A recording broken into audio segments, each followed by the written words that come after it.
வணக்கம் மாணவர்களே. இன்னைக்கு நம்ம 5ஆம் வகுப்பு காணொலியில் பார்க்க போகிறது நேர்மை நிறைந்த தீர்ப்பு அப்படிங்கிற கதையினுடைய காணொலியை தான் பார்க்க போகிறோம். இப்போ நம்ம பார்க்க போகிறது துணைப்பாடம் நேர்மை நிறைந்த தீர்ப்பு. துணைப்பாடம் நேர்மை நிறைந்த தீர்ப்பு அப்படிங்கிற ஒரு கதையை தான் இப்போ நம்ம பார்க்க போகிறோம்.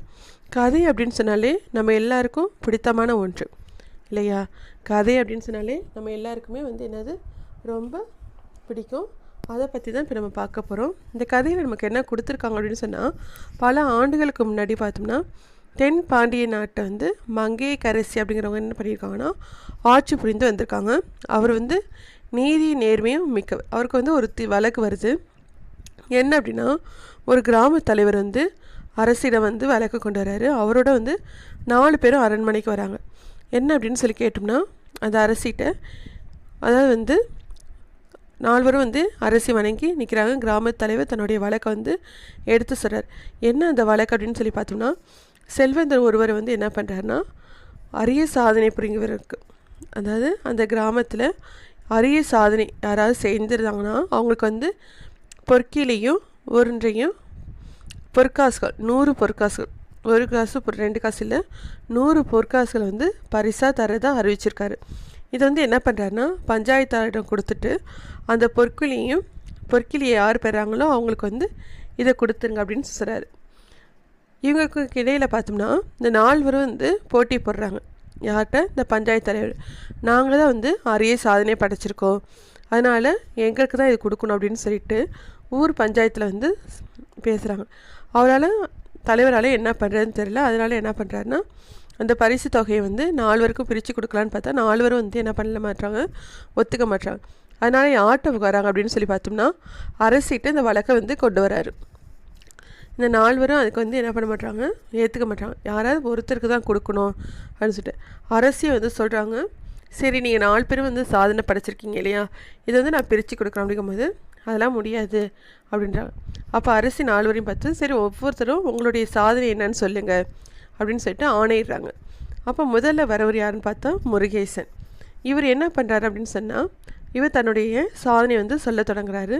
நான் ஒரு வியாபாரி, மளிகை கடை வைத்திருக்கேன்.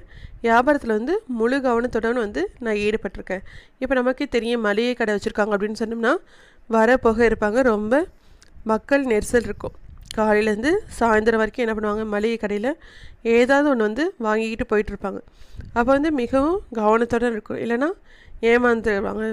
அந்த மாதிரி சமயத்தில் நான் முழு கவனத்துடன் நான் வேலை செஞ்சிட்டு இருந்தேன். அப்போ பார்த்திங்கன்னா ஒரு சிறுமி, சரியா, அந்த மளிகை கடையில் நான் வேலையில் இருக்கும்போது சிறுமி ஒருத்தி என் கடைக்கு வந்தால் கடையில் சில பொருட்களை வாங்கிட்டு நான் வேலை மும்முரமாக இருக்கும்போது அவள் பணம் கொடுக்காம நழுவ பார்த்தா. அப்போ தெருவில் மாடு என்ன பண்ணுச்சுன்னா, தெருவில் மாடு அவளை ஆவேசமாக முட்டுவதற்காக போனது. அதை பார்த்து பயந்து போய் என்ன பண்ணேன்னா, சென்று அவளை காப்பாற்றினேன். இத்தனைக்கும் அவள் என்னுடைய எதிரியோடைய அவள் தந்தை நிலத்தகராறில் என்ன பண்ணிட்டேன்னா, நிலத்தகராறில் அடித்தறி வரைக்கும் கூட போயிட்டோம். அப்படி இருந்து அவளை நான் காப்பாற்றிருக்கேன். இதை கண்டு ஊர் மக்கள் எல்லோரும் என்னை பாராட்டினாங்க.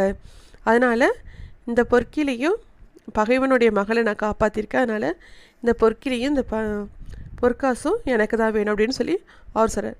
2வது யாருன்னா கண்ணன். இவர் என்ன சொல்கிறார் அப்படின்னு சொன்னால், நான் ஒரு கவிஞர், பல பாடல்களையும் கவிதைகளை இயற்றியிருக்கேன். சில நூல்களையும் நான் என்ன பண்ணியிருக்கேன், எழுதியிருக்கேன். எல்லாருமே பாராட்டியிருக்காங்க.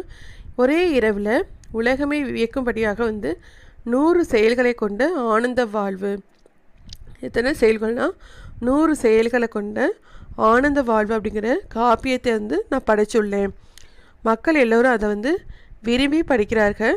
ஒரே இரவில் இப்படி ஒரு காவியத்தை படைத்தது உங்கள் இலக்கிய சாதனை அல்லவா அப்படின்னு சொல்லி சொன்னாங்க. அதனால் இந்த பொற்கிலையும் எனக்கு தான் அப்படின்னு சொல்லி அவர் சொல்கிறார். 3வதாக வரவர் யாருன்னு பார்த்தோம்னா, ஆள் கல்தச்ச கந்தசாமி அப்படிங்கிறாங்க. என்னென்னா, இவருக்கு சிற்பங்களை செதுக்கிறது தான் இவருடைய வேலையாக இருக்குது. கரடு முரடான பாறைகளை வெட்டி கொண்டு அழகிய சிலைகளையும் எழிலான தூண்களையும் செய்யவும் கல்தச்சன் நான். சிற்றுளியை கையில் எடுத்தாலே போதும், அது பேசும், பாடும், அதாவது உளியை சொல்கிறாரு சரியா. உளியை வச்சு எல்லாமே வந்து என்ன பண்ணுவாங்கன்னா செதுக்கிட்டு இருப்பாங்க. பாடும் நடமாடும் பாறைகளை வந்து குடைந்து குடைவரை கோயில்கள், பெரிய பெரிய பாறை கற்கள்லாம் இருக்கும் இல்லையா, அதெல்லாம் வந்து குடைந்து என்ன பண்ணுறாங்கன்னா குடைவரை கோயில்களும் மண்டபங்களும் செய்துள்ளேன்.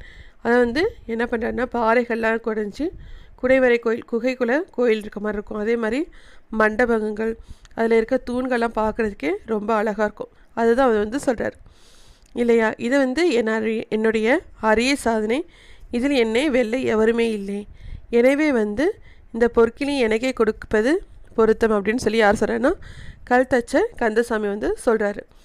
இது அவருடைய சாதனைகளை வந்து சொல்லிட்டாங்க. இப்போ 3 பேர் அவங்கவுங்க சாதனையை சொல்லிட்டாங்க. 4வது அவர் யாருன்னு பார்த்தா ஒரு முதியவர் வராரு. அவர் வந்து என்ன சொல்கிறாருன்னா தமது சாதனை என்னவென்று சொல்லலானார். அதாவது நான் ஒரு சாதாரண ஏழை விவசாயி, என்னுடைய முன்னோர்கள் வழியில் எனக்கு கிடைத்த ஒரு கனி நிலத்தை வச்சு நான் உழுது பயிரிட்டு பிழைத்து வருகிறேன். என்னுடைய மனைவி வந்து இறந்துட்டாங்க, நானும் என் மகளும் தான் வயலில் உழைத்து வாழ்க்கையை நடத்துகிறோம். இருவரும் பாடுபட்டு வேலை செய்து கடந்த ஆண்டை விட இந்த ஆண்டு 3 மடங்கு விளைச்சல் கண்டுள்ளோம் அப்படின்னு சொல்கிறார். அது மட்டும் இல்லை, என் குடும்பத்திற்கு தேவையான நெல் போக மீதியை வந்து என்ன பண்ணுறாருன்னா 10 குடும்பத்திற்கும் விற்று ஒரு கனி நிலத்தை கொண்டு 10 குடும்பத்தை காப்பாற்றிட்டு வரேன். இது என்னுடைய சாதனை அப்படின்னு சொல்லி சொல்கிறார். யார்? ஏழை விவசாயி.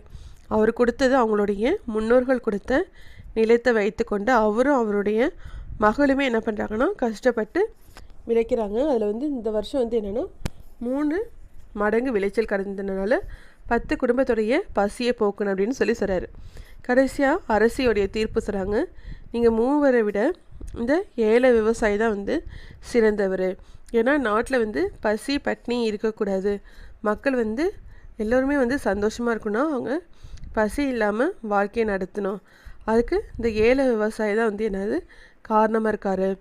இவர் வந்து உழைப்பது மட்டும் இல்லை, அதாவது வந்து என்னது 3 மடங்கு நெல் உற்பத்தி செய்து அது மூலமாக வந்து சாதனை வந்து படைச்சிருக்காரு.